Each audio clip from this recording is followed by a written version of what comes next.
All right. Well, good evening, everyone. Thank you for joining us today for our event tonight.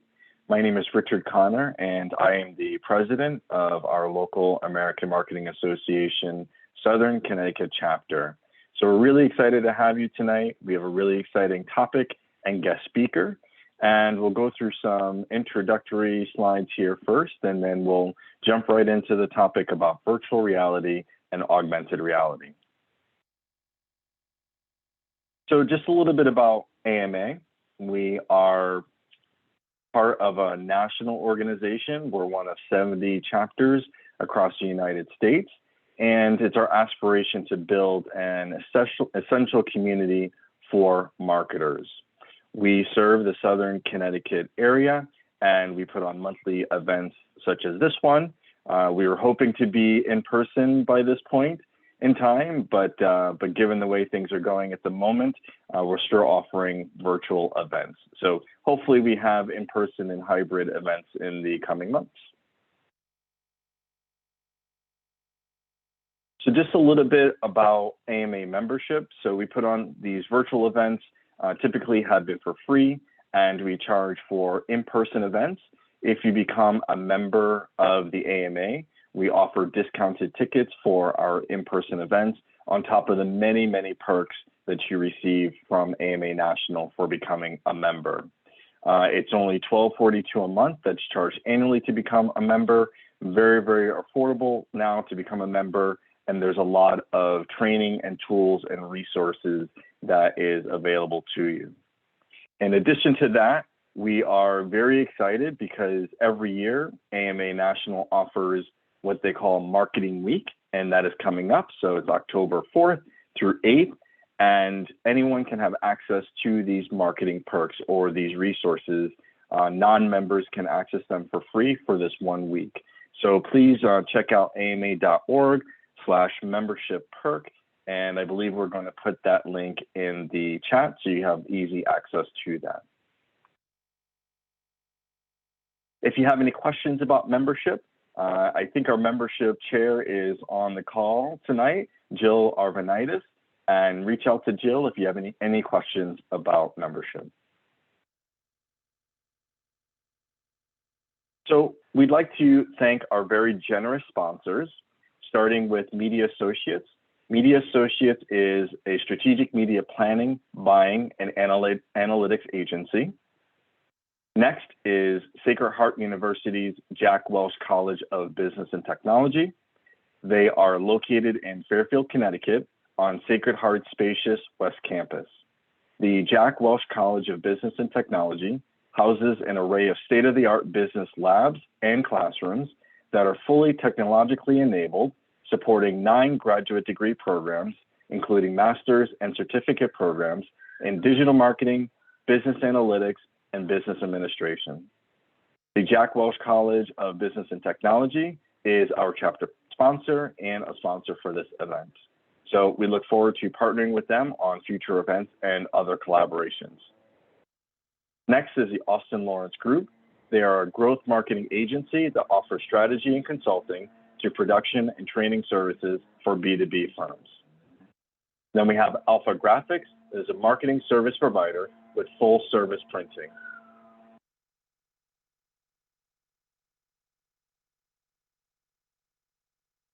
So I'm really excited to introduce our guest speaker today, David Title. David is a partner and creative director at Bravo Media, an experiential production studio based in New York City.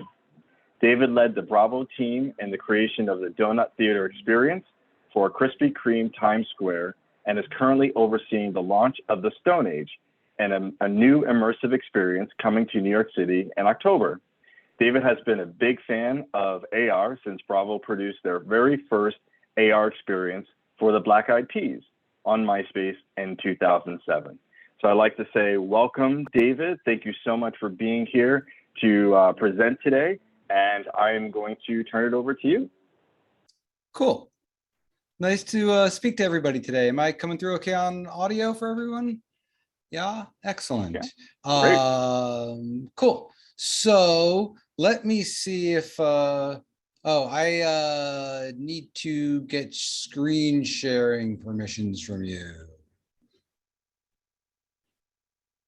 Oh, but now I can't hear you. You should be able to go ahead and share. Okay, 1 second. No, host is disabled participant screen sharing. I can still talk my way through it, but No, it's totally fine. Try it now. oh, there we go. Let's see. Let's see if that will come up. Beautiful. And let's see if we can put that into the fancy mode. Boom. All right. How are we looking? That's not the first slide. Nobody look. Okay. There we go at the beginning. So I've entitled our talk AR, VR, XR, QR. Are you kidding me? One of those, if not two of those, are red herrings, since the R at the end of QR is not reality, but we can chat about that as well. We'll run you through a quick little introduction so you know who I am and why I'm chatting with you all. So I'm David Title, and I make very, very bad PowerPoint decks. Actually, this was Keynote, but they're bad. So do not have high expectations for the quality of the deck. So, but it's something that Bravo Media is known for, is bad decks. So we're proud of that fact. So my background goes back in my sort of previous life. I started off in the world of theater, mostly directing and new play development, and turns out to be a terrible way to earn a living, and I couldn't deal with going back into academia. So I followed some of my friends that were in the playwriting world who also couldn't earn a living and had moved into film and television, and I sort of followed them into that space and worked in various aspects of the feature film development and packaging and production world for a number of years until early 2006, which was a few months after the launch of YouTube and the beginnings of digital streaming. And I got pretty involved, helped launch a new media incubator at a company called Crossroads Films, where I'd been working doing feature work, and helped to develop and produce a bunch of really early web series and YouTube content and all kinds of stuff. And I still remember the day we were sitting around. There used to be at Just for Laughs festival in Montreal for a while, was also sort of the new media festival, happened as part of it, sort of. And I remember hanging out with a bunch of people up there one year and going, I don't think it's new media. I think it might just be media. That was a nice moment. And so had been doing that for a while. And then as the landscape shifted in a lot of ways coming out of 08 and economic changes and a lot of technology changes, I left the large sort of traditional production world and joined a bunch of free thinkers over at Bravo Media, and which was in sort of its infancy when I started hanging out there about 15 years ago or so, well, a little less, maybe more, I've lost track. But we started off in traditional video production and post-production, animation, motion graphics. This was 07, 08. It was the beginning of everybody on the planet needing video and content, and the move from film to video, and from big Avid suites and Flame systems to desktop computers and Final Cut and After Effects. So that's where we started building Bravo Media, was around that huge market for content that the traditional production and agency world wasn't interested in, because they didn't understand the budgets, they didn't understand how to make a profit on it. So we really cut our teeth in that space, making, I don't even know how many hundreds and thousands of explainer videos and homepage videos and testimonial videos and whiteboard videos, and name an explainer trend. We've probably made that video at some point. And as that world became more sort of commoditized, we started working with some of our clients in pharma and in financial services, because it turns out what they were doing at conferences and trade shows was putting people to sleep. And especially in the pharmaceutical world, laws had been passed that they could no longer bribe people to their booths with iPads. They couldn't hand out anything more than a pen. So we started to get involved in a lot of other ways that we could use media essentially to create engagement. And that brought us into everything from augmented reality to projection mapping. We brought on our first full-time developers and programmers and interactive folks, and began to shift more and more to what became I don't know, for lack of a better word, experiential marketing. I'm going to see if, nope, I had a feeling none of these videos were going to play through, and I don't know why. Oh, there we go. Let's see if this plays through. I'll keep the sound off, hopefully. So this is a little sample of our reel. I have no idea how it streams through on Zoom, usually pretty badly, but thought we'd give it a shot.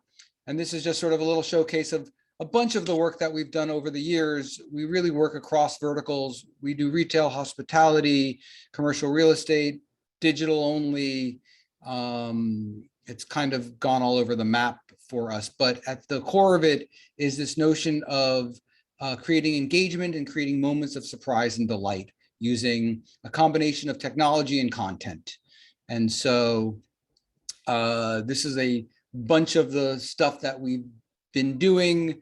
As Richard mentioned in our intro, we are one day away from the grand opening of work we did on a new immersive attraction in the city called the Stone Age, which is a cannabis themed immersive attraction that is going to be opening, I think, to the public on Saturday. And if people are curious, they can check out the stoneagenyc.com.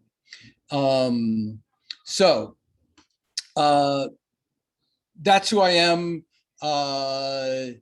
As Richard mentioned, our first ever AR project was 2007. It was for the Black Eyed Peas during MySpace's sort of last attempt at relevancy.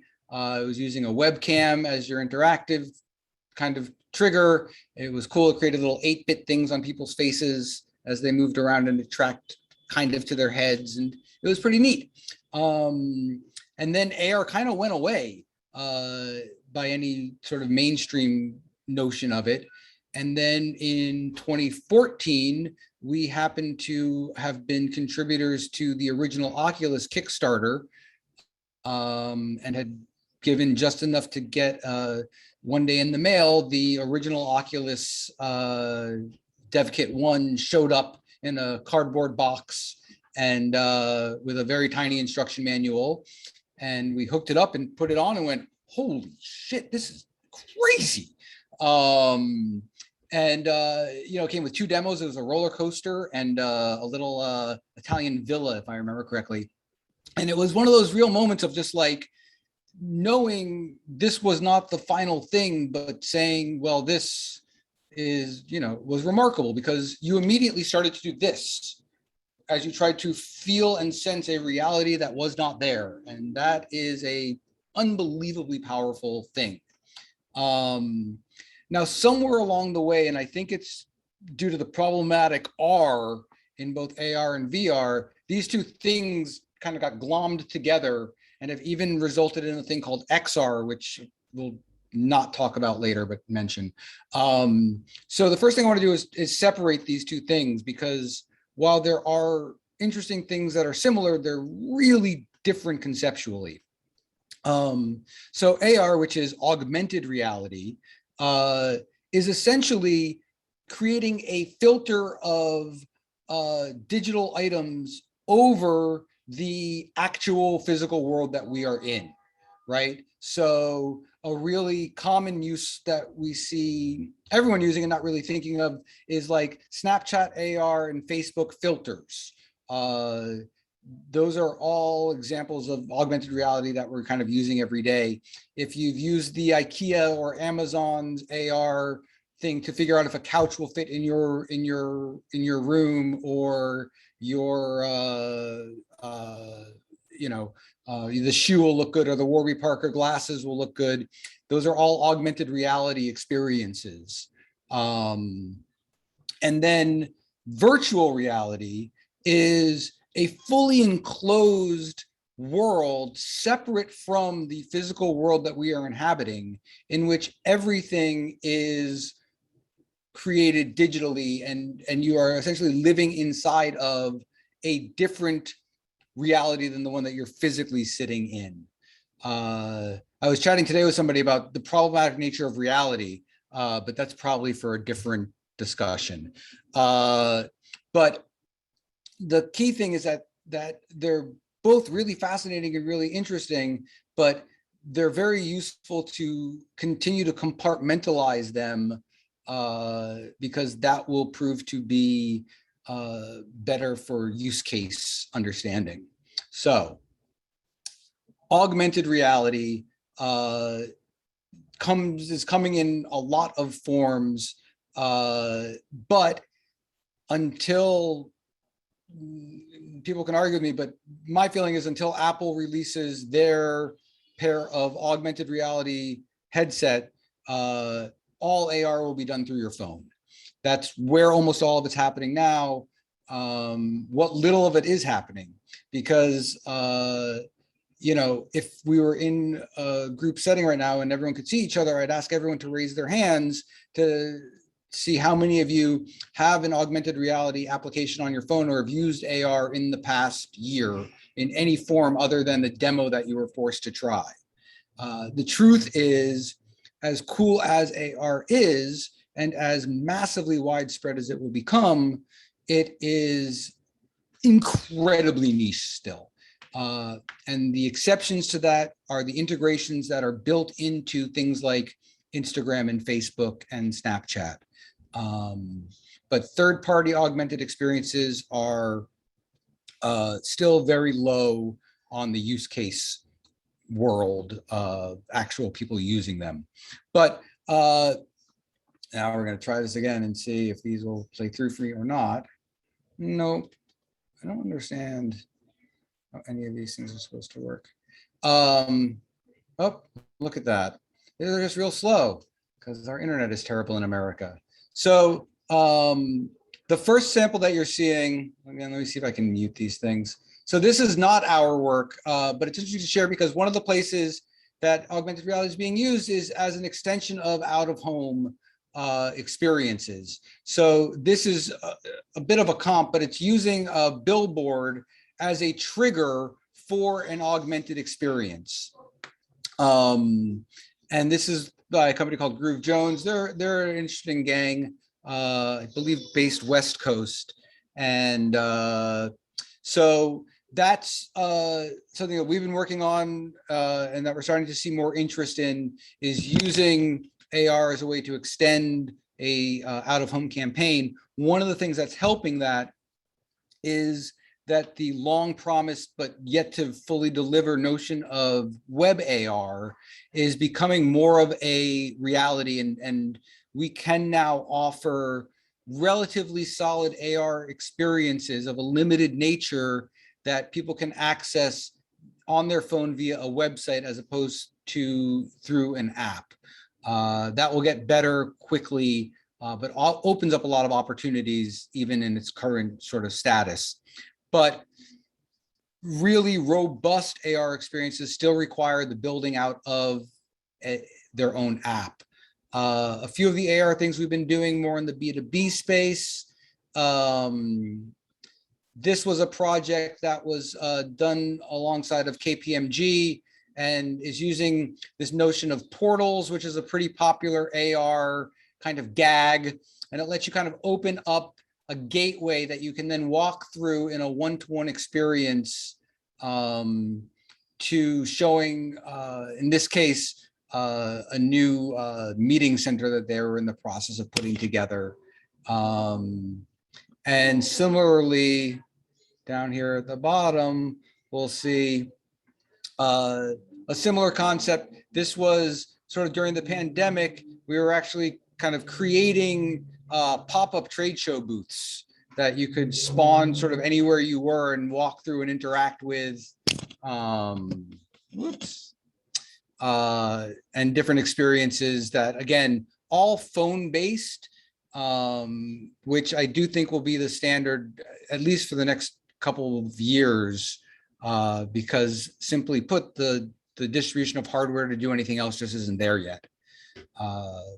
But they do make for interesting experiences, and we are seeing more and more real world use cases for it.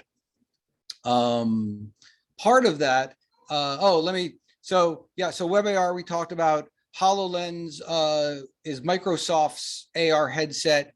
It is still a really cool conceptual thing. It is not a consumer product. It is not really even a AR junkie's product unless you're a developer and really want to dig in. It's neat, but it's super limited and is not delivering the kind of experience that's going to make it a consumer kind of thing. And then Spark AR and AR Kit are really the two main sort of development backends that are used to create most of the mobile AR experiences that you're seeing, if you're seeing any at all, to be honest. One of the cool things, that's a terrible way to put it, but one of the interesting things that's come out of the pandemic is the explosion of usage of QR codes as a digital button. And it lets you do all kinds of things. And it's a really, pardon the traffic noise, it's a really excellent way to get people from the physical world into a digital experience quickly and easily. And this is something that we built to show that off. So if you're looking for something to do while we're all hanging out here together, if you have your phone handy and you have Instagram installed on your phone as an app, and you scan this QR code, it will immediately launch our Bravo branded AR filter that we built for Instagram, which is just a little face mapping gag that we used. And we've actually done this for a number of clients because the Instagram AR filters are awesome and they're really fun, but it's very hard to get people aware of them or using them. So this lets you basically use a static graphic that you can put anywhere that can then immediately launch people into your filter experience, which they can then share and help you to essentially promote. And generally speaking, we're seeing QR codes being used to take people into deeper digital experiences from the real world experience that they're having.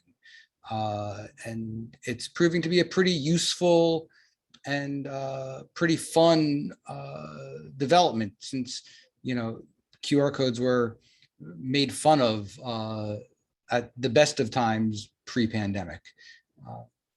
So hopefully everyone who's wanted to give that a shot has given that a shot. If not, I'm happy to share it with folks via email later on. Doop. Okay, so VR, which also lets us talk about the metaverse.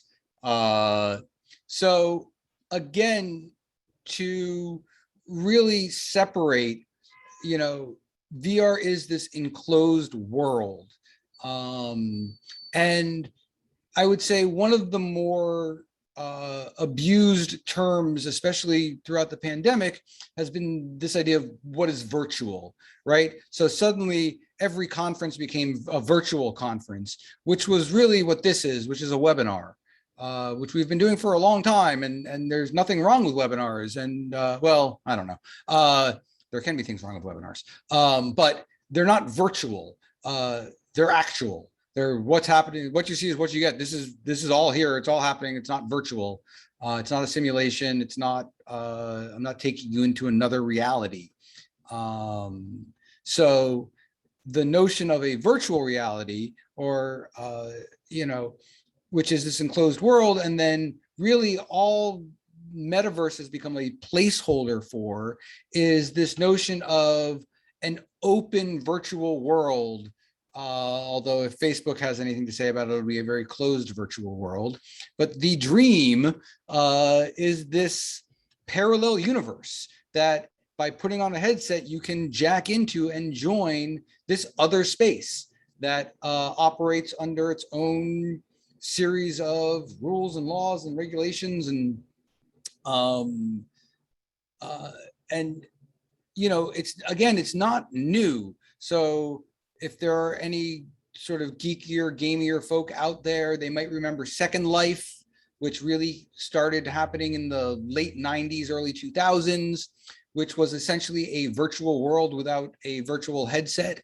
But you created an avatar and you owned land and you could open businesses, and a lot of big brands got in on it, Pepsi and Nike, and there was a currency called Linden dollars or Linden bucks. I think maybe Linden bucks. That gave a sense of what the next level of virtual reality might be. And one of the things that we're definitely seeing quite a bit of are sort of virtual worlds that we're accessing more through desktop and mobile applications. This is one that we worked on for Hulu. This was their Pride Fest. And this one's not letting me kill the sound, so we'll see what happens there.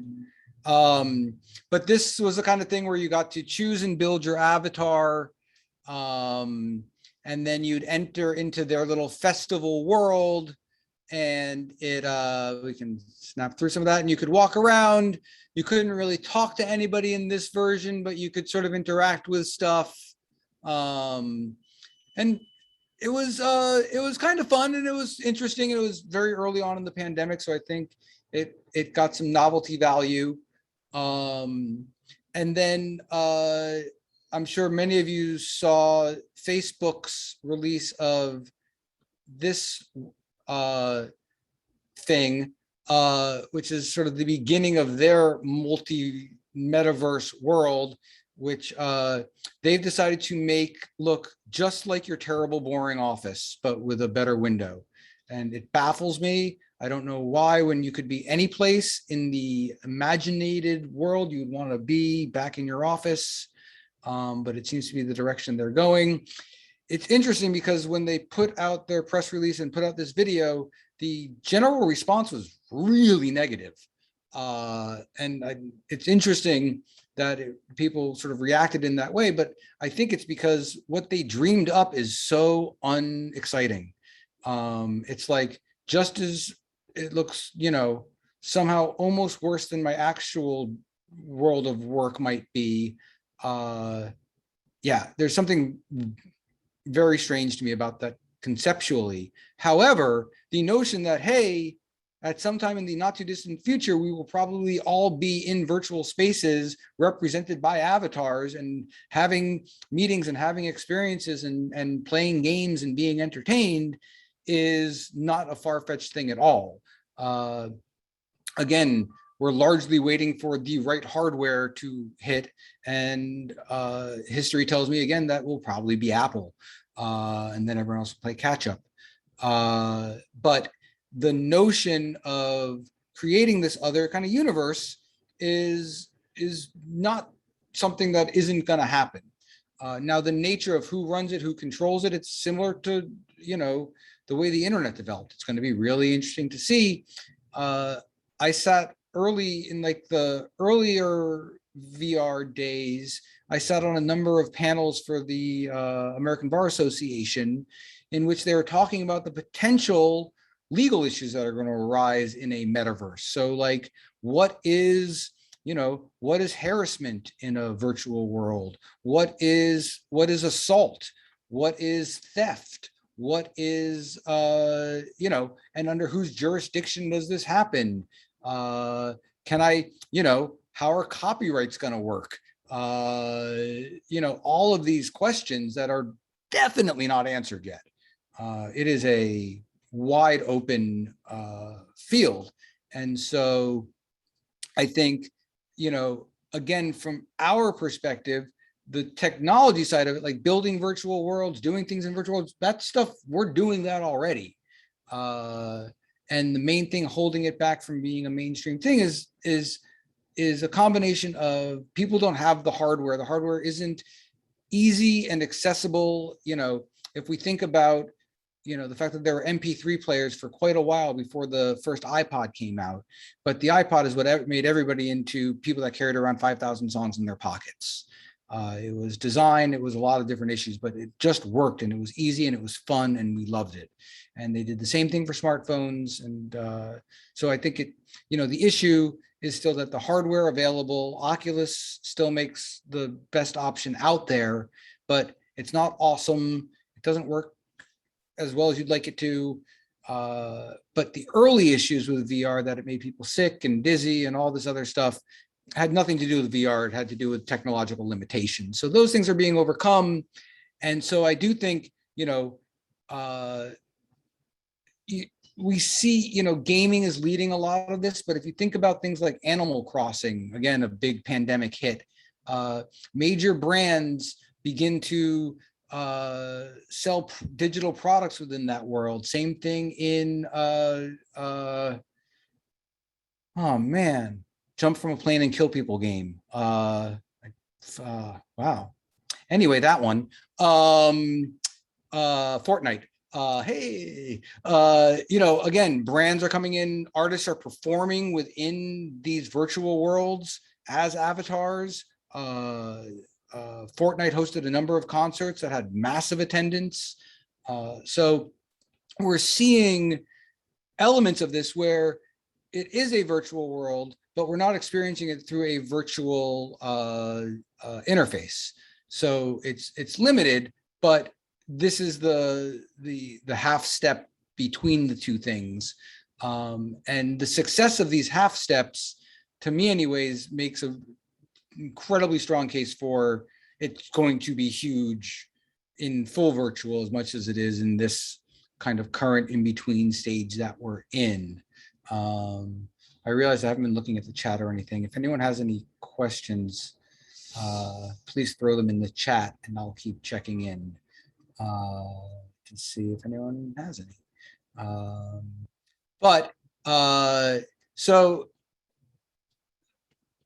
So that's sort of my sort of spiel on VR. Generally speaking, we have not been doing a lot of work in the VR space directly. Again, because you just can't reach enough people. And so the brands and the organizations that we work with don't yet see the value in it. We've done a few things where it's more event-based, where you come and you put on the headset, but I think, again, that was a bit of a gimmick kind of thing. It's yet to really take off.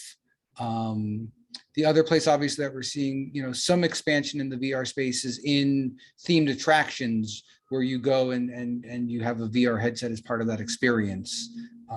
There's a group called Holodeck that's doing some really cool stuff in that space. So, and then I thought, partly because it's kind of this more of the stuff that we do, but also because it comes up a lot in conversation, is some of the other stuff that's not actually virtual, that falls into virtual, and also kind of falls into my notion of where all of this sort of is merging.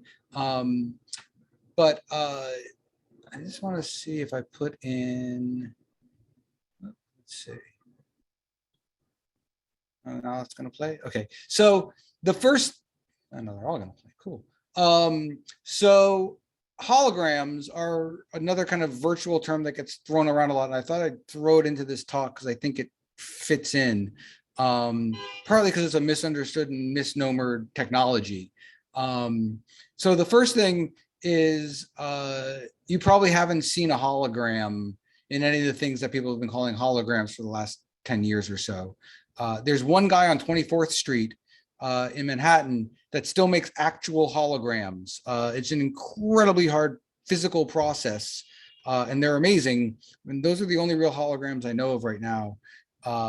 Everything else that's being called a hologram is one of two things. It's either Pepper's Ghost, or it's a persistence of vision spinning fan thing with LED lights on it. both of them are cool optical illusions. They're not holograms for a host of reasons, but just by definition. But this is an example of a Pepper's Ghost. I guess I can't turn on the sound on this either. No.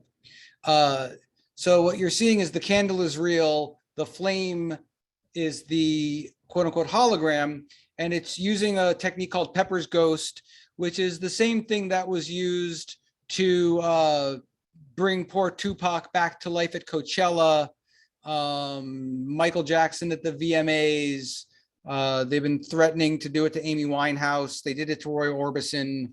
And I've seen it at a few corporate conferences as well. But essentially, what you're seeing is a reflection on glass. So the way Pepper's Ghosts works is if you're at home right now and your lights are on and you look at your window and you see your reflection, that's what you're seeing in Pepper's Ghost is a reflection on glass. In this case, the image that you're seeing is made by a screen, a standard monitor, which is just on the top line of this shot that you're seeing. So it's like right up here. And it's showing an image of just that flame, and you're seeing it reflected on the glass, but the glass is tipped 45 degrees. So you're seeing the reflection tipped. If you look at Pepper's Ghost, you can look at a diagram, but it's very easy. You can set it up at home. You can show your kids, you can make holograms. It's fun. And it's a great little technique. And it comes across as looking virtual, and it is pretty fun. But again, it's an optical illusion. And in a sense, augmented reality is as well. It's just using a different technique to create the illusion that something is real that's not really there. The other thing that we do a lot of at Bravo is projection mapping. And wanted to show a little sample of that. I'm going to fast forward through the behind the scenes. This was at the Super Bowl a few years ago, and the ask was to create an interactive experience for folks.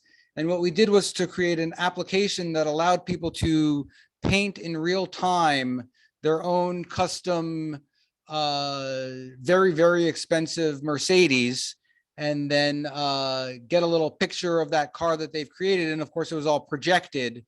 And so again, it's this notion of creating moments that are, that was Nas performing, that are both virtual and physical and real. And we like projection mapping because it creates that ability to bring those two things together. The sort of the thing that's not real. You're just, again, it's just light reflecting, and adding an interactive to it. Similarly, we use projection mapping on a larger scale at Krispy Kreme in Times Square. And this was actually behind the donut line, and those are the chefs playing around with their own personal sprinkle experience that the audience kind of gets to watch as the donuts are being made. There's actually 5 little shows that happen as part of the donut theater experience. And again, using projection as a way to, in a way, augment the reality around us. And a lot of the projection mapping that we're doing these days are smaller interior works that really do transform a space in ways that seem impossible through through good design and optical illusion, and the unexpected nature of the content. And I think when it's done really well, AR and VR can provide similar sort of kinds of experiences, it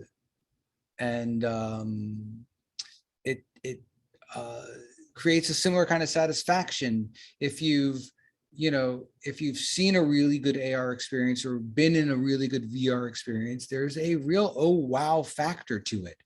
And I think that's always a powerful tool for any kind of marketing.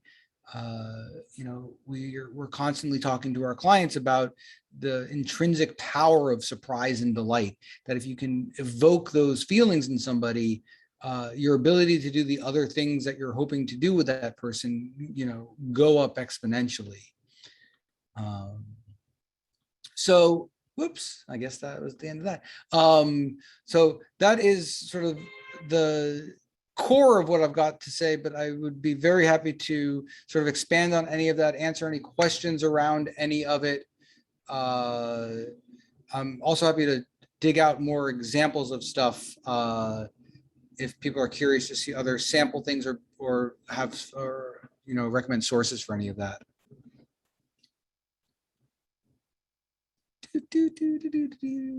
Let's see if I can bring up chat.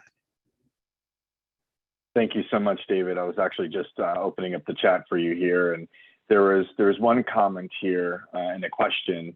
So part of your presentation, this comment was, "This is reminding me of Pokemon Go and all the safety issues that came along with it. Are developers taking this into consideration? And is that maybe one of the reasons why this is still so niche, at least for ones that are in, quote unquote, in the wild?"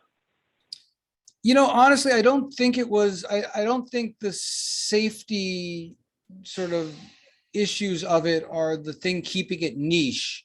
I think, and honestly, like the reach of Pokemon Go definitely pushed it out of niche. And the reason so many of the kind of other experiences that have come out using similar technologies is that conceptually, they haven't had the reach, and the gameplay wasn't as good, and the reason to do it wasn't as good. And so I think for AR, most of the AR campaigns I've seen that have not succeeded failed because they simply didn't create something compelling enough to be worth the effort to have the experience. So for my money, AR can do two things really, really well. One, it can solve certain problems incredibly well, right? The IKEA app, and now almost every other home houseware app, the Warby Parker app that lets you try on glasses, a number of sneaker apps that you put on sneakers, those all solve a real world problem in a very elegant manner, right? When I put on, if you've used that Warby Parker app before and tried it, that's exactly what those glasses are going to look like when you get them.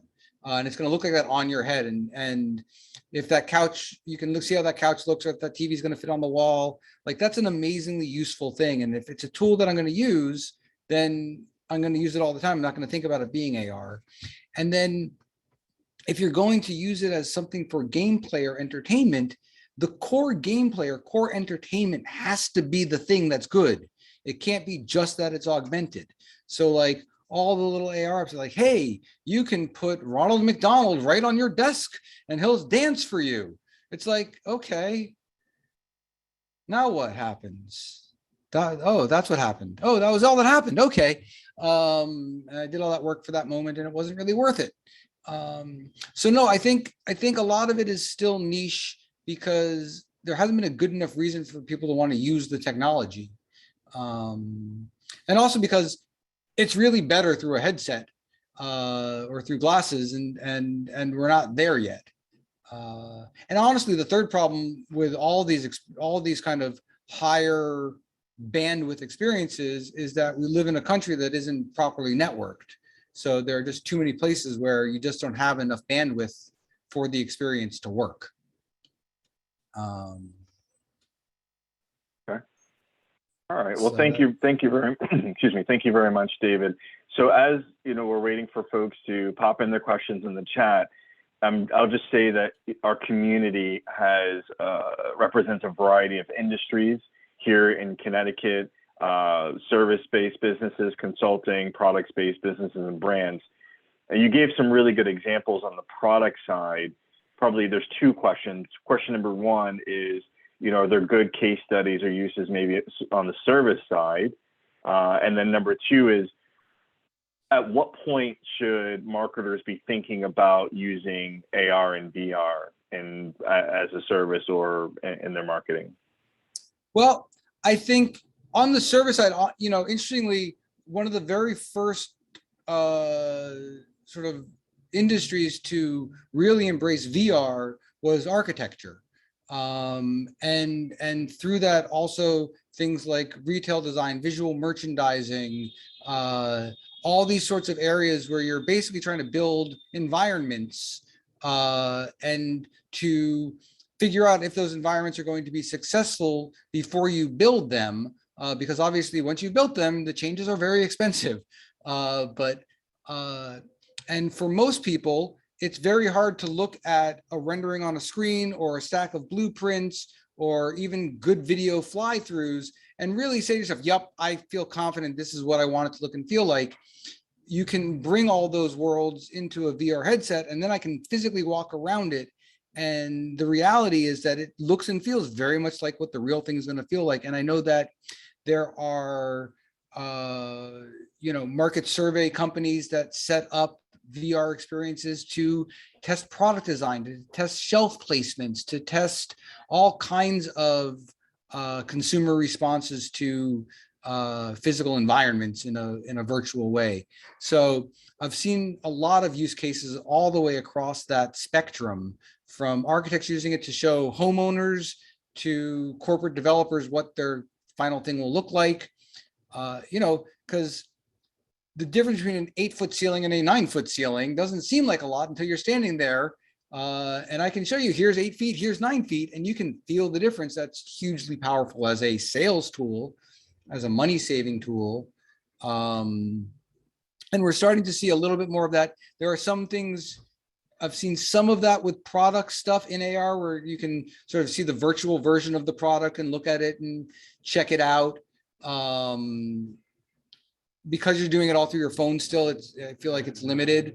And I know that, again, it's sort of a, in lesser use, but we're seeing more interest in it, are things like using products that can trigger info pop-up around it so that you could have a physical experience where I can use my phone in this case to then launch more content that I can physically see around the object or around the location that I'm exploring. And then, AR is used heavily in the warehousing world. It's used there's a bunch of AR use cases in the pipeline world.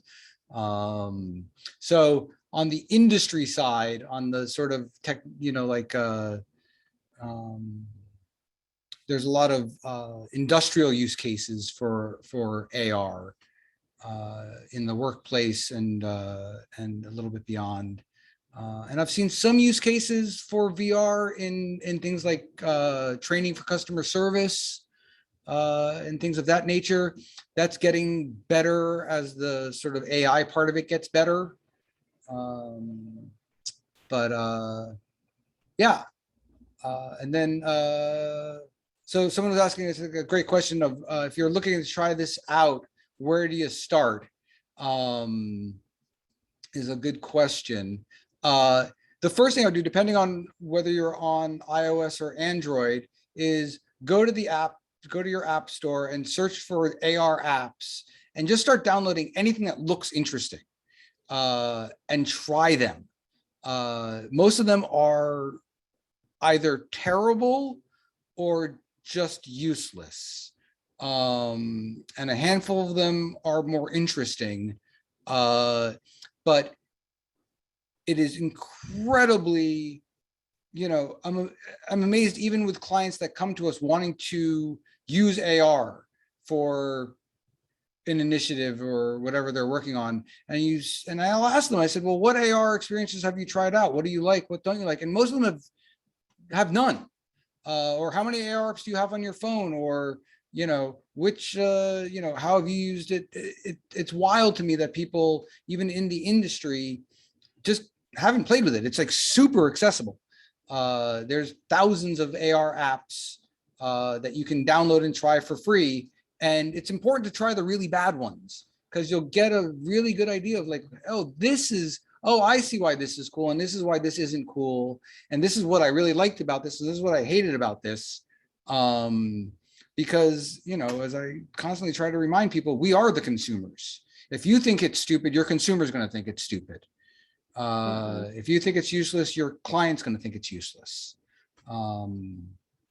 So for AR, I would just start downloading various, because you'll see it for every segment. There's games, there's art, there's, you know, silly, there's business-based things, and I would just start playing with them. On the VR side, the most recent Oculus release, which I always want to call it the Echo, but that's the Amazon product. But the Oculus, I'd have to look it up real quick. But their most recent release, which is their wireless headset, I think it's like $499 or $399, something like that. If you're interested in it, buy that for yourself. If you haven't had a recent experience using the latest VR hardware and a pretty good VR experience, then you don't really know what you're missing right now.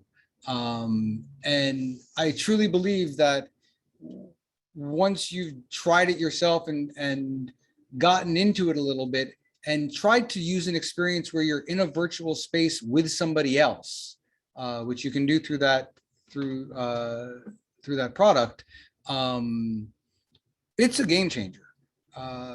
People still laugh at me when I say it, but it's, you know, you tell me something else that will convince you that you're falling when you're sitting in the chair.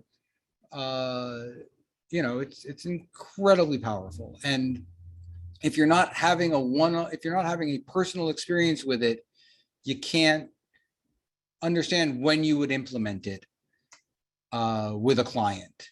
And I wouldn't recommend doing that if you haven't spent time immersed in it to a reasonable level, because you just won't be able to make smart decisions about it, and you'll end up using you'll find a vendor to create something for you, and you won't be able to get what you want.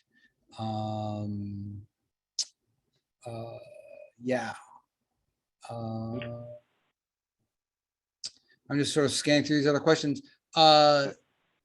So with public signage, I'm assuming you're talking about AR. So in theory, you know, AR apps are usually, or AR experiences are usually triggered by something physical in the real world. So in theory, if there is, you know, I could build an AR experience that gets triggered every time I see the classic restroom man and woman icons, and it could launch off that, or I could launch it off a logo.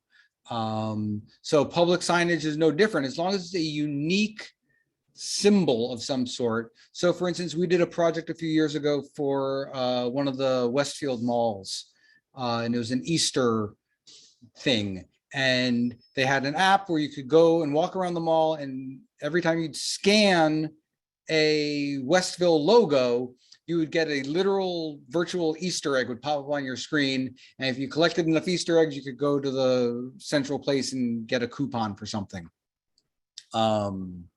So sure, in theory, it could be public signage.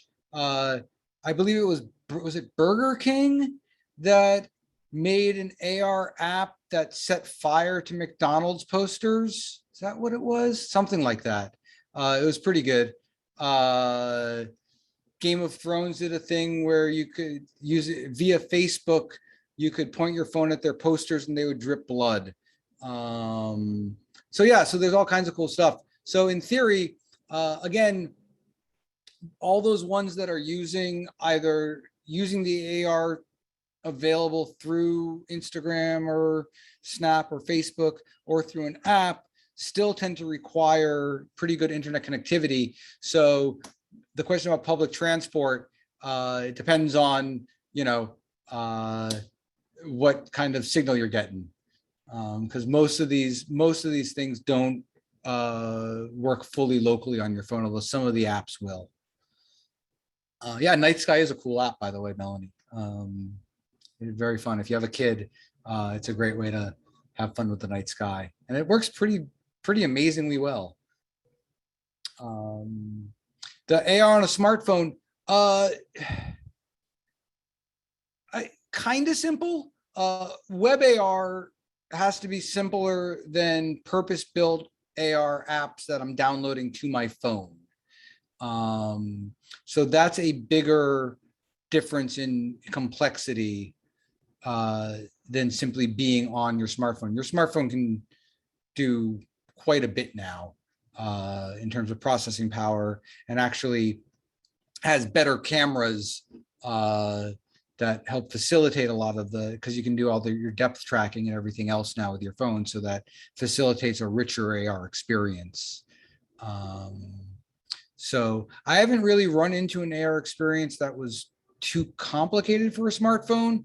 What does happen in some cases is the app itself just gets really fat. And so you start running into problems, especially with Apple, with like, hey, your app's just too big. We're not going to let people get a 6 GB app or something like that. So, and obviously if it's all web-based, it has to be a lot, kind of tighter than that, or it'll just not, it won't work.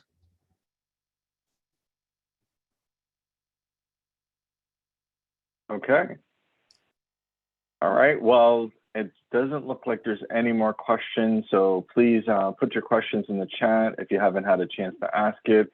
We're just at the hour mark, so just want to give folks any last chance to ask any questions. David, this has been very, very informative, insightful. I personally took down a lot of notes, and I really like your suggestion to really experience VR and AR for yourself first before diving into any projects, just to see what's good and what isn't, right? From a consumer perspective. I think that's really sage advice there.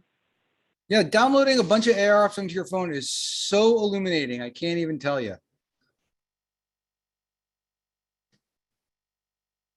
Okay. All right. Any closing thoughts, David? No, I'd be very happy for folks if you want to reach out to me directly. My email's up there. It's david@bravomedia.com. You can find me on LinkedIn. The David title that isn't the dentist. And I post pretty frequently. I share a lot of our work up there. So I'm always happy to connect with people there as well. Very cool. And it looks like one more question here. Do you know how we can learn more? Are there any courses?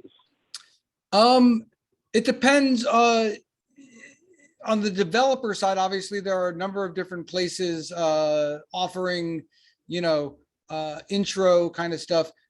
Developing and building AR apps is surprisingly a fairly simple starting point if you're really into it. General Assembly, I know, offers a few interesting classes around that. In terms of like, as use case wise, I'm not really sure if anyone's offering a more in-depth sort of course around this kind of stuff.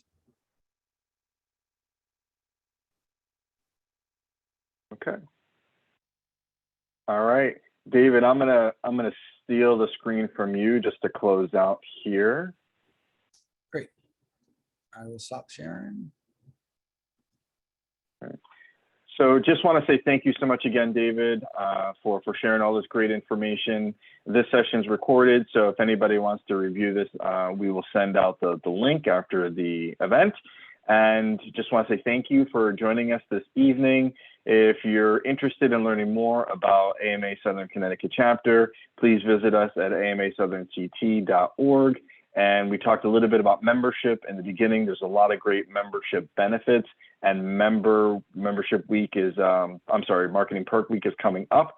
So please get in touch with us or Jill if you have any questions about signing up for that. So with that, we'll close out tonight's event. Just want to say thank you. Have a great night and the weekend coming up. Thanks so much. It was a pleasure.